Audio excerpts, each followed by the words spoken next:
got Canva Premium today for the first time. You've never had Canva. I know, eh? That's a flex. $150 a year. I'm canceling it after 30 days. No, it's actually really helpful. That's why. I don't like paying for shit. Okay, we're golden. Well shape. Cute hat. It matches. It does. Where's yours? I You thought don't we could need share. it. Yeah, we can. Okay. The Psychology of Money by Morgan Housel. Housel. Don't lift a weight. Lift a. This is a serious episode. We can't be dilly-daddling. Dilly-dallying? I don't know. Look at her mug. Oh my god, keep calling. Shout out to Miranda. Don't look at mine. Shout out to Miranda. Let's just get right into it, to be honest. Yeah, because it's a serious... I was actually going to put on my dress shirt today. I should have worn my suit. You should have worn your Swiss Chalet uniform. I still have it. Finances. This is a serious topic. Finances 101. We just spent the past hour actually talking about this, so it's good. We did. It's good. It's fresh in our brain. Yeah. With this episode, before we say anything... Disclaimer, we are not accountants. We are not your financial advisor. We are I should not be. Any of that. She's got great advice. So do you. But we don't want to be held accountable. Put hard eyes here. Put hard eyes here. I'm not at that editing level yet. Oh my god, true. Kick it off, Steph, because you're the one who introduced me to this book. The book we're talking about is The Psychology of Money, by the way. Yeah, we want to start off with this book just to talk about... Morgan, the author, talks about the difference between wealth and being rich. Mm-hmm. And there's a very clear distinction that I think a lot of people get mixed up. Mm-hmm. Being rich is having a current income, a high income.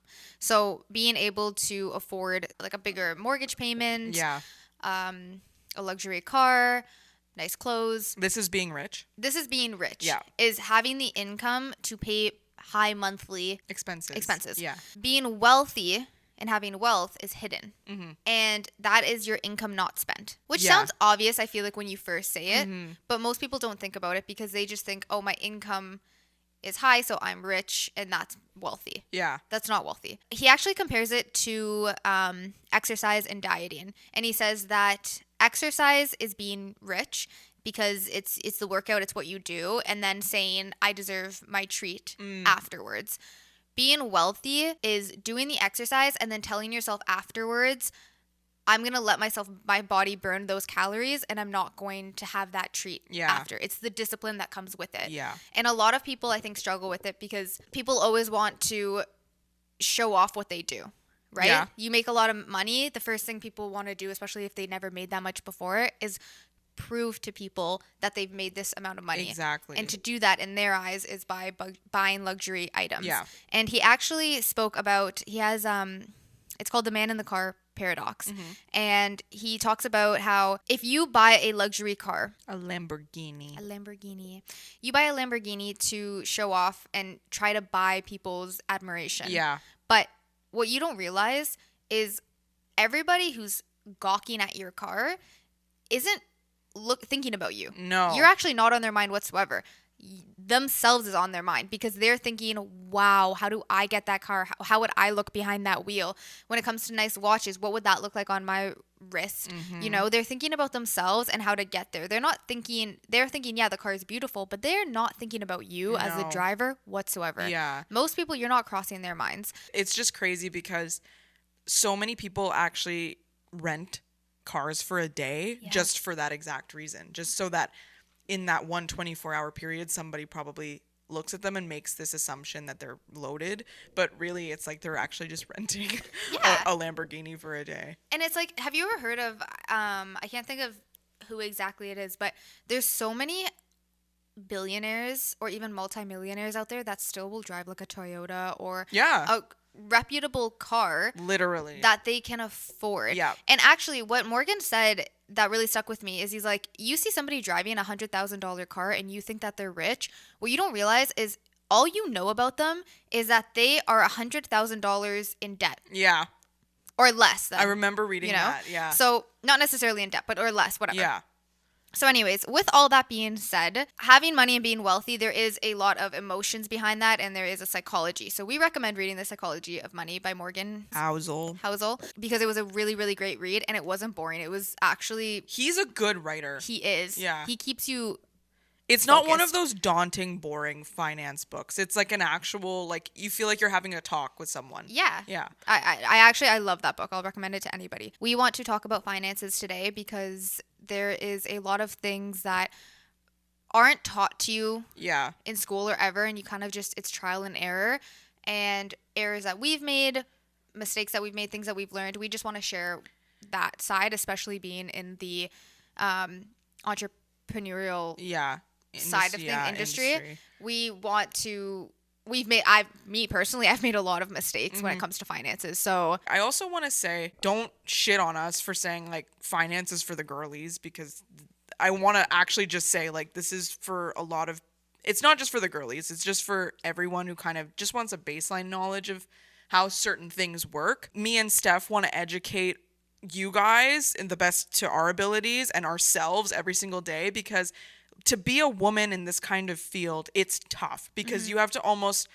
show that you're like worthy of respect from people, and that's not okay. Like, you know what I mean? Like, no, you should respect every single fucking person, because if you're hustling, you're hustling. It doesn't matter who the fuck you are. I'm just gonna leave it at that. Absolutely. But also on top of that, I think obviously there's so many girls out there who are just like, I want to lay back and have my man pay for majority of my life. And, you know, that's a lot of people's goals and dreams.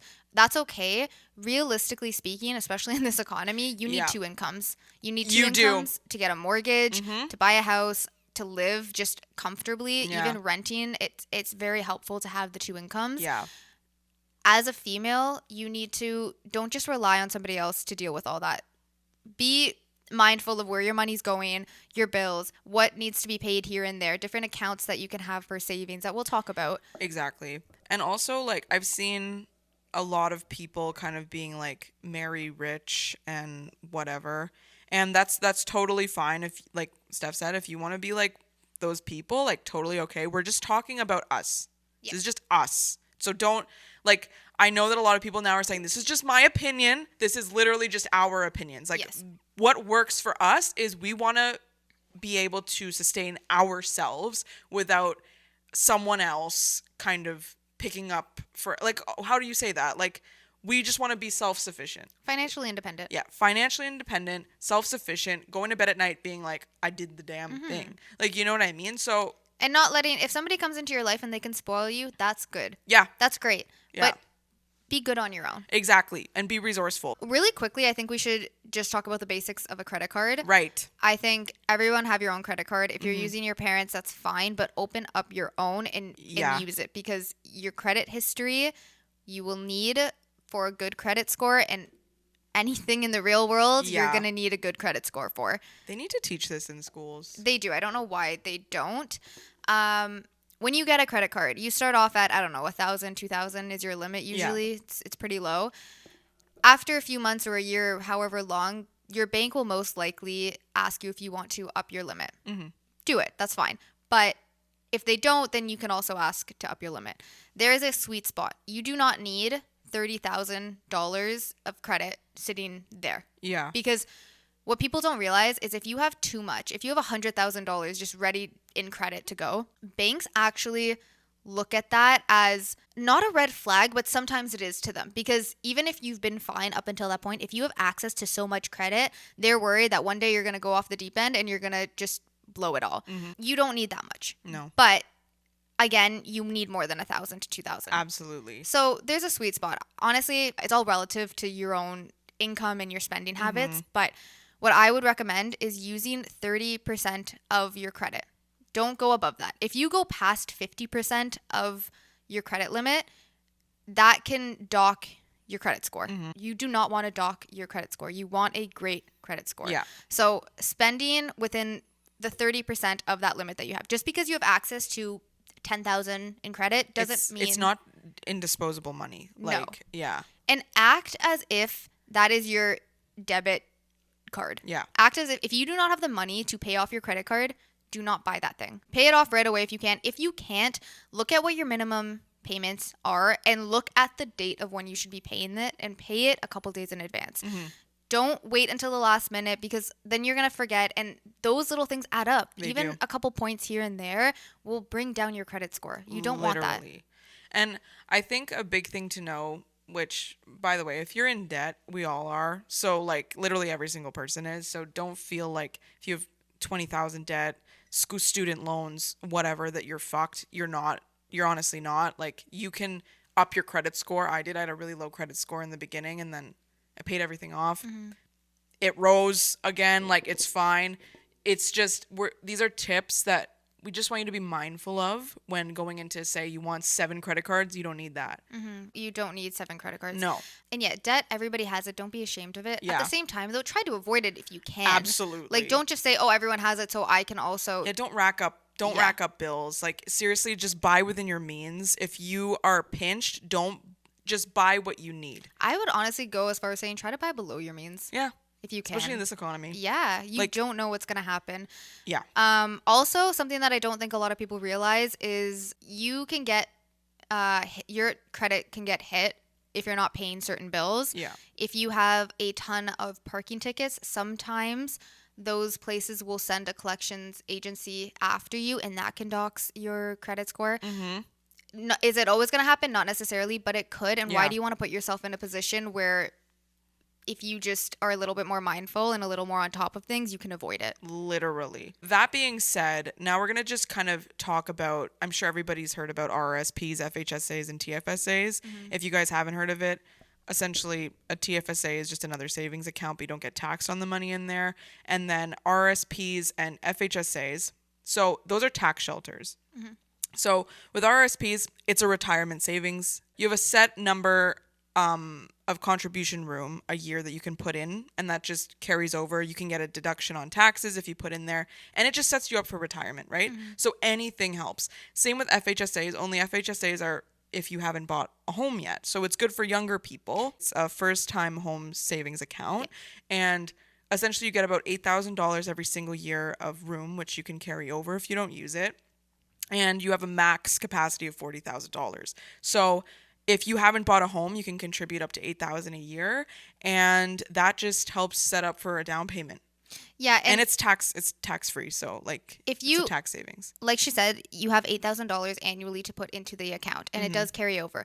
But open the account today, because if you open it, if you can't put $8,000 in this year and you can only put $3,000 in, that remaining that remaining $5,000 you can bring into the next year plus that $8,000. Yeah. But if you wait until next year to open up your account, you only have $8,000. Yes. But with 2 years, you're at $16,000, right? Exactly. So you want to open it as soon as you can and try to contribute to it. Again, talk to your financial advisor about what makes the most sense for you. But that $40,000, eventually your max is $40,000, but you can't put $40,000 into it right up front because the government will come after you. Exactly. And it also, like an RSP, it allows you to save on taxes as well, which is a good thing for young people. Yeah, because if you do get to that point where you do put $40,000 into it, that's not that goes towards your first home, and that does not get taxed. Exactly. That's a lot of money not getting taxed when there's a lot of taxes elsewhere to be paid. It literally. And so, how do we save that kind of money? Actually, wait, right before we go into that, I just want to make a quick note about the tax-free savings account. Use that as an emergency savings fund. Yeah. Because tax-free savings account is great because you can withdraw it at any time. And what a lot of people don't realize is you can also, it's like an investment account, use it for investments. Your money in a regular savings account is not doing anything for you. No. So put that into a tax-free savings account. It will not be taxed. You also have a contribution limit every year. That is a little bit different depending on your age and when you turned 18 and everything. So talk to your advisor about how much you can put into it. But use that money as an emergency fund because you never know what's going to happen. Even if you have a great job, even if you have that rich income, you don't know what's going to happen. You don't know where you're going to need to spend money. So having a savings account that's just there that you don't touch unless it's an emergency fund is extremely important, and put it into something that's going to make you a little bit more money on its own. Exactly. And don't over contribute again. Check the CRA because it shows you how much you can contribute that year and stuff like that, because if you over contribute, you're going to get penalized. So probably badly too. I was penalized badly. Just saying. What does that say about me? That I put way more.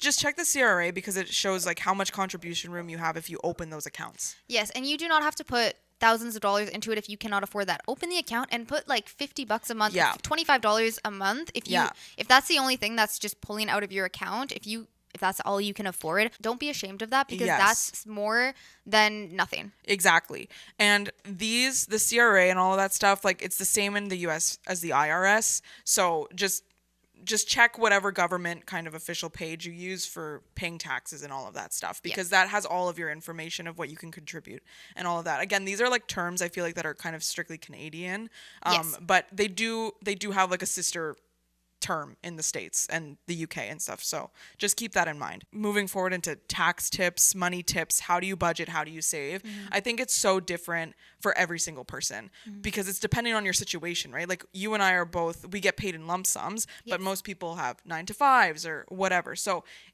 make a budget that's right for you. Know what's coming in your account. It's way harder for entrepreneurs, but for people who have a 9-to-5, you know exactly what your paychecks are going to be.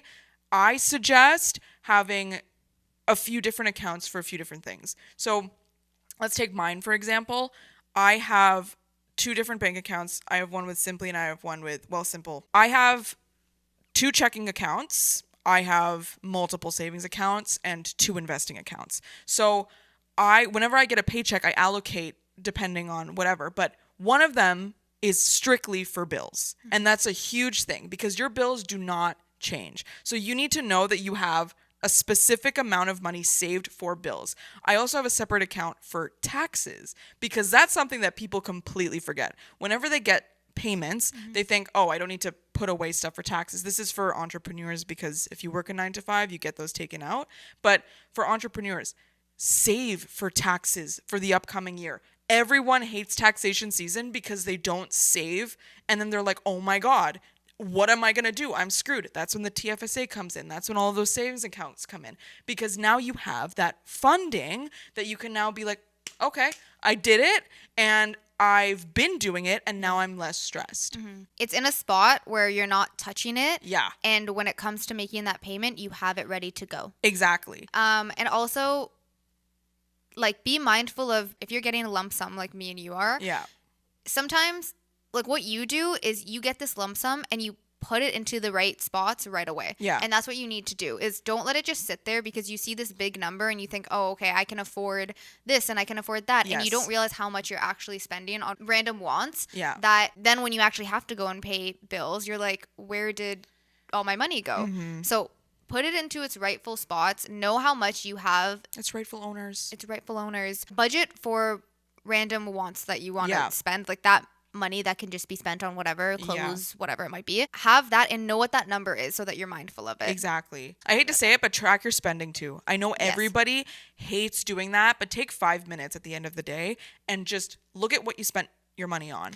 Yeah, and actually, I learned this from my mentor, but he does this for taxes, and I was like, that's a great idea. I print out my statements every month, and I will go and like highlight what I spent here and there, what was a necessity, what I didn't need to. And then that's when I realized, oh, I spent a lot on so-and-so that I shouldn't have. I should be more mindful. And then I'm more mindful the following month. Absolutely. And I think it sucks because you feel like shameful, but whenever you don't see the money going out of sight, out of mind, right? But whenever you actually see it and you get those automated payments, you're like, crap. Yeah. Like I've been spending a lot of money on things. And that's why having a budget where like there's so many apps. I use a budget app, like simply called Budget, and I put in like my rent a month, my utilities, and like whatever.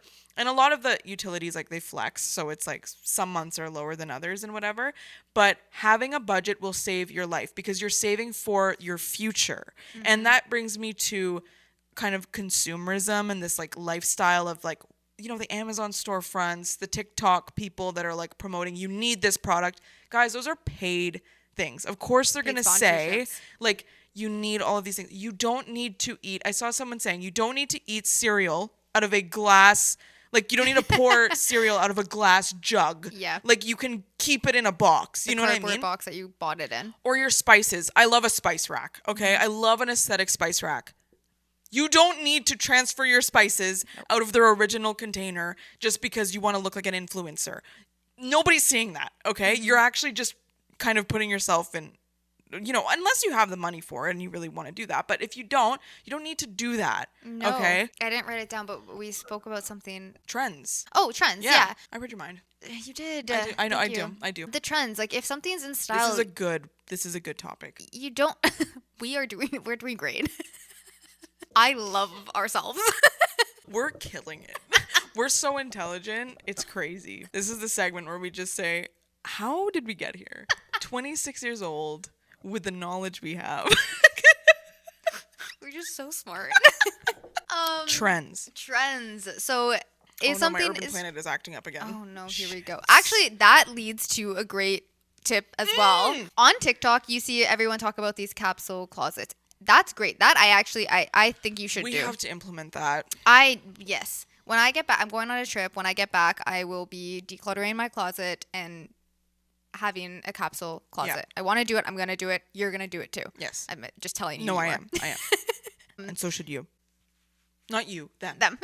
There is a difference. Just be mindful of where your money's going to, because I spend my money on a lot of stupid stuff that comes with like nice clothes or makeup, things like that. I've met people who do not spend anything on like Aritzia clothes or whatever it might be, or makeup or hair products, and they also will be saying, oh, I'm in debt or so-and-so. Mm-hmm. Where does that money go? If you have a capsule closet, buy 1 or 2 nice hoodies. You don't need a $200 hoodie. No. But even if it's like $80, invest in a couple pieces that will last you for years, where you don't need to keep buying more and more. When you go on those websites where you can buy lump sums of clothes for very cheap, yes, you can get some great pieces for like vacations, or even there are some great pieces on there that do last. You spending $500 on one of those websites for a ton of clothes, yes, you're getting a lot, but half of those clothes will rip in the wash. Literally. Will bleed into your other clothes.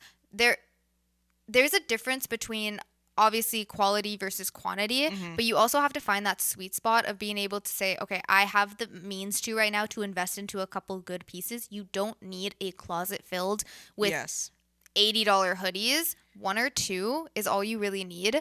And a couple other pieces, dress pants here, this, that, whatever your lifestyle is, depending. If you are, for example, you are a writer, so you spend most of your days at home. I do. Doing your work. Yeah.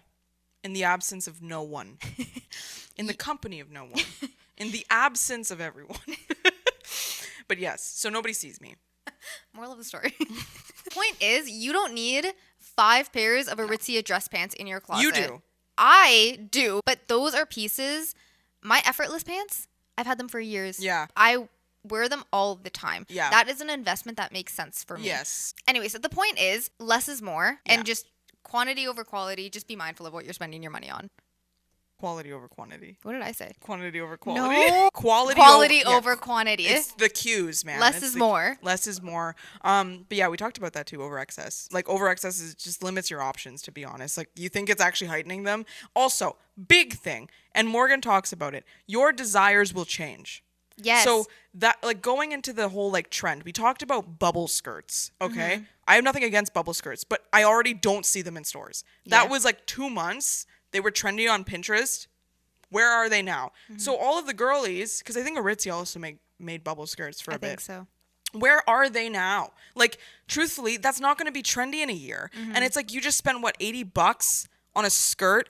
Put that $80 into your TFSA. Yes. I'm serious. It's like, now, like, and with that whole, like, your desires will change, it's that impulsive buying versus that safety net of your future. Yes. Save for your retirement. That's never going to change. Save for a home. Save for a nicer car in the future. Save for trips. Those are things that are non-negotiables. Like, you're going to be benefiting from those in the future. You probably have 3 mini skirts in the closet already. You don't need a bubble skirt that's going to be off trend. You just need a black one, or a gray one, or a white one. You know what I mean? You can mix and match. And that $50, because I think most people, when they think of savings and investments, they get worried of, oh, I don't have the money to do that right now. Yeah. Instead of saying, oh, who cares? It's $50. I'll just buy this skirt. Doesn't matter. Instead of doing that, put that $50 into your TFSA, like you said. Exactly. And that goes into tips. So I actually have a tip for people. We both have tips actually for people who are still living at home. Plan for your future of you living alone. So by that I mean, before I moved out, I was always mindful because my mom taught me to turn off lights whenever you exit a room because she was the one paying the utility bills. So I had it ingrained in my brain already before I moved out.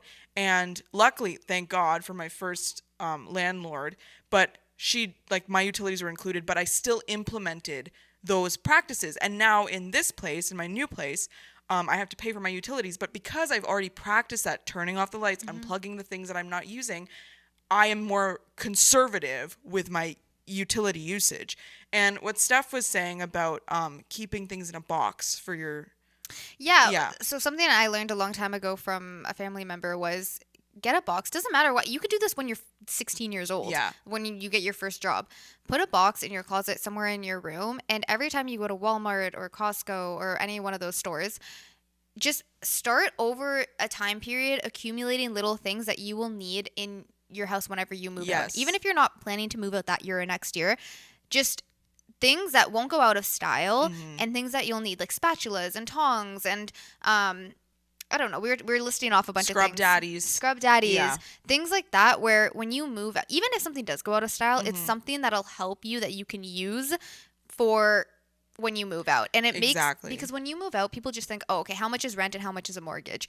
Okay, I can afford those. They forget about the utilities. They forget about grocery bills. They forget about all the extra expenses that come with it. And obviously, okay, a spatula might be like $10 at Walmart. Yeah. That adds up when you're buying everything all at once. It's very overwhelming when you're buying a bed and you're buying this and that. Don't buy bed sheets 6 years in advance because you don't know what type of bed you're going to have. Yeah. But the little things for your kitchen and just around the house, you can start accumulating. Yes. And that will help. Say yes to things that'll actually I actually wrote this down. Budgets are safe savings, not prisons. I wrote that down because it's kind of like that too. Also, there's a big thing. I kind of fell victim to this morning. I was at the gym, and the gym girlies have such cute fits. You go online, you see like Gymshark, Honor Active, Alpha Elite Able, like whatever. You see all of that, and you're like, oh my God, I need that. Okay, I fell victim to this too because I was like, I have like leggings and I work out in like hoodies and biker shorts and whatever. And I saw this girl wearing this like, cute ass outfit and I was like, oh my God, I need all of these like tight tees for my lifting days, like, baggy sweats and like a cute tight tee. It's like, what a vibe, right? And I was like, I don't have a lot of those, so I'm going to go buy some. I'm at the gym for an hour and a half and then I go and take that off, throw it in the wash, and take a shower. Yep. I don't need to drop $180 on 2 teas, okay? So say no to that kind of thing. I know it's so tempting, but if you don't have the means, don't buy it. Because honestly, nobody at the gym is looking at you. Like, in terms of like, you know what I mean? Like, they're more focused on their workout and whatever. So yeah, you can like say, if you really, really want it, save up for that. Put that in okay, I really want this. And if you really, really want it badly, put it on a vision board or something. Yeah. Like, so that, one day you don't forget it. But I guarantee you in a year from now, you're going to look at that and be like, I don't really like the color. Like, you know what I'm saying? Work towards it. Yeah, exactly. So it's like your desires will change, your interests will change. And the things that won't change are your retirement and your safe savings. And also for people who, now I'm going to talk about investments because like a lot of people need to understand that investing your money into a safe investment like an S&P 500, which is like a Vanguard, a VFV, whatever, and just letting that compound is how you get rich. Put $2,500 away in like a year. That thing will grow. I promise you, you don't even need to contribute. You should, but you don't even need to contribute any more than that. Are you able to tell them like how to contribute or? Well, I use Wealth Simple. There's Questrade. There's like a bunch of other stuff, but to invest, there's never like a wrong time to invest. You should start young because that kind of thing compounds. Absolutely. But like, for example, I literally put in money a month ago and I already compounded $350 by doing nothing. Like Steph said earlier, leaving your money just in one account is not going to do anything for your future. I suggest highly research investments, research different accounts that you can put things in, and start now. Yeah. Because it's crazy. We talk about this all the time, how financially illiterate so many people are. You get sucked into a world where everyone's doing their 9 to 5 and Everyone's spending. Yeah. Everyone has their credit card debt. Everyone's saying, "Oh, who cares? Just buy this Yeah. and do this." And in high school and university, you're never taught how to invest, where to put your money, what a credit card, like you're never taught that information. No. You mentioned shame earlier. Yeah. A lot of people will feel shameful about where they're at with their debt or their credit cards and just close the app and go and spend more. Don't be scared of that shame. If you feel it, that's okay. Everybody feels it. Yeah. Look it dead in the eyes and tackle it. And actually, Shania Twain has a song called Ka-Ching. Mm-hmm. And it's kind of like a cheesy, funny song, but I love it because it always makes me laugh. Where she goes, "We created us a credit card mess. We spend the money that we don't possess. Our religion is to go and blow it all. So it's shopping every Sunday at the mall." And it's That's so funny. A whole song about just like how as a society we're basically like driven to spend. Yes. Be in so much debt. And the way to fix it is go right back to the mall and spend more. And literally. That's such a bad mentality, and we've all fell victim to it. Yes. That like you really need to catch it before it gets too bad and deal with it head on. Exactly. And if you need a reminder of what you own and what you don't own, go through your things. Fall back in love with your clothes. Like it's so funny because I'll go to the mall with my boyfriend and I will pick up a bunch of stuff that I like and then I'll put it back. And he hates it. He's like, "Why did we just spend all of this money?" Because I'm like, because I want this. And I'm never going to forget that I want this. But I'm not going to buy it right now because I don't need it. And like every time I want something new, I literally sit in my closet and I'm like, okay, do I have something similar? Yeah. Do I have something similar? Because it's like, then I know that I have it. Why do I need, realistically, you don't need 11 pairs of the same jean. No. You don't. You need, maybe if you like the style, if you like the fit, 2. You don't need every single color, every single pattern. Like a light pair and a dark pair, and you're good. A light pair and a dark pair. And this is like, again, we're not experts. We got to practice what we preach. And it's hard because you're human. You want new things. There's always new things coming out because that's a business. It's capitalism. Like, you know what I mean? Absolutely. So it's like there's always, but in the same vein, it's always going to be around. There's always going to be something for you to buy. You don't need everything you want. And my mom said, if you're still thinking about it 2 weeks later, then consider buying it. But if you're not thinking about it 3 days later, imagine. Yeah. Give yourself time to think about it. Don't, because it's the instant gratification that we all crave and we all want. So you go to buy it immediately. But another thing is, don't be afraid to wait for the sales. Don't be ashamed. Don't be afraid. Oh, yeah. Anything, even something like, obviously Sephora can get expensive, but if you always buy your foundation or your perfume or whatever it is from Sephora every year, wait until they have annual sales. Yes. Every year. That's what annual is. Like, you just wait for those sales to happen when they're a little bit cheaper and purchase them then and there. Exactly. Or even just like if you know that Walmart is having a sale and that's wait until it goes on sale, because I can guarantee you most things will go on sale at some point. Buying a TV, wait till I want a new TV. What? Prime Day. Prime Day. That's a good one. I was going to say, like, even Boxing Day. They're always so cheap at that time. Why would you spend full price? Wait a few months. It's not the end of the world. And don't be friends with people who force you or pressure you to buy all those name brands. And like, I honestly, it's so annoying. I had a friend once who literally, she was like, she could not afford this stuff, but like, she was like designer, like, okay, so what bag are we buying? Like, what are we doing now? Like, and I'm just like, in my head, I'm like, okay, you don't need that. You can't even afford that. Like, you don't want to be friends with people who pressure you to spend beyond your means. That is so toxic. And honestly, like Steph said earlier, it's in high school, everybody wants like the name brand thing because it's like, you know, it's like a cliquey thing. Yeah. When you're in your 20s, 30s, 40s, 50s, nobody gives a shit if you're wearing Old Navy. No. Nobody cares. I don't care if you're wearing UGG slippers or if you're wearing the Costco Kirkland brand. Literally. Are they comfy? They look cute? Great. Exactly. Same with Sephora and drugstore makeup. Who is going to tell when it's on your face? Yeah, and you can do a full glam. There's so many videos on TikTok to show you exactly how to do a full glam of drugstore makeup. Exactly. And like nails, I was saying this too.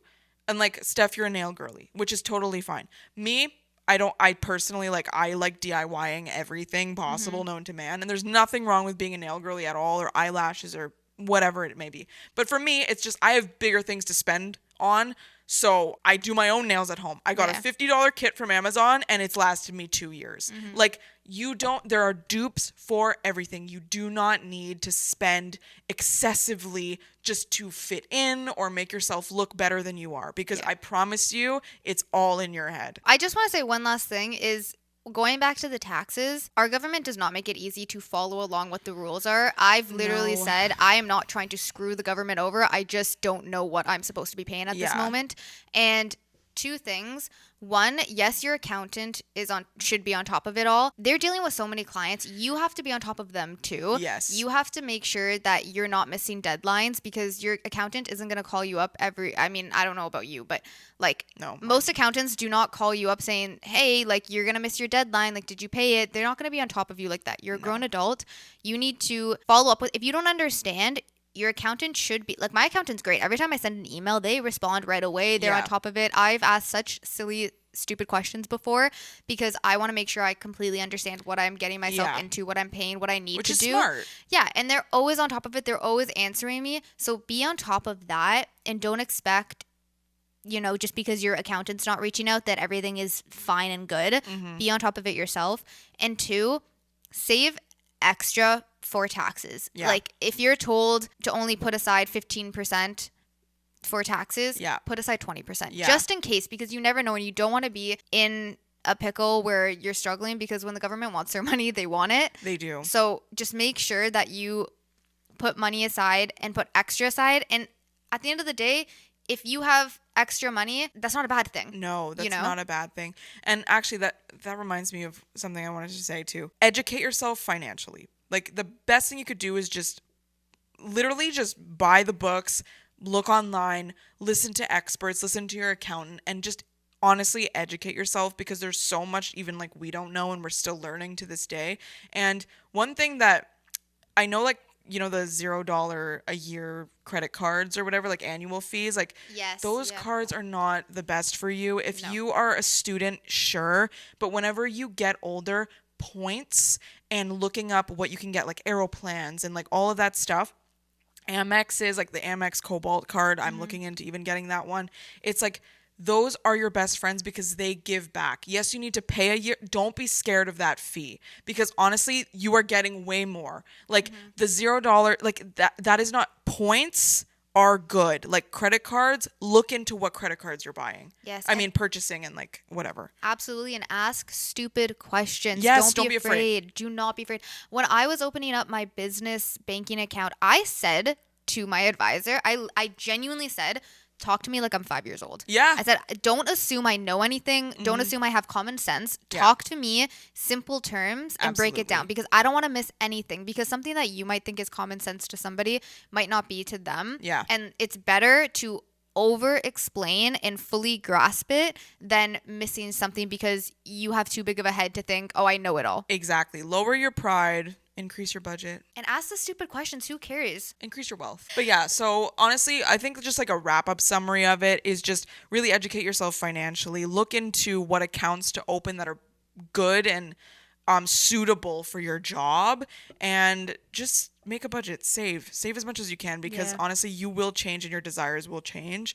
So I think it's good there are things in life that will always be around, and your retirement is one of those things you need to save for. Yeah, and we're calling you out. Don't avoid it. Get your butt up and deal with it. Exactly. And yes, don't normalize your debt. Yes, everyone has it, but don't think, okay, I'm just going to be lax about it because everyone else has it. Mm-hmm. That is something that's crippling, and you go to bed at night thinking about it. Get on top of it. Yeah, get on top of your finances and stay rich. Stay wealthy. Rich. Stay wealthy. Don't stay rich.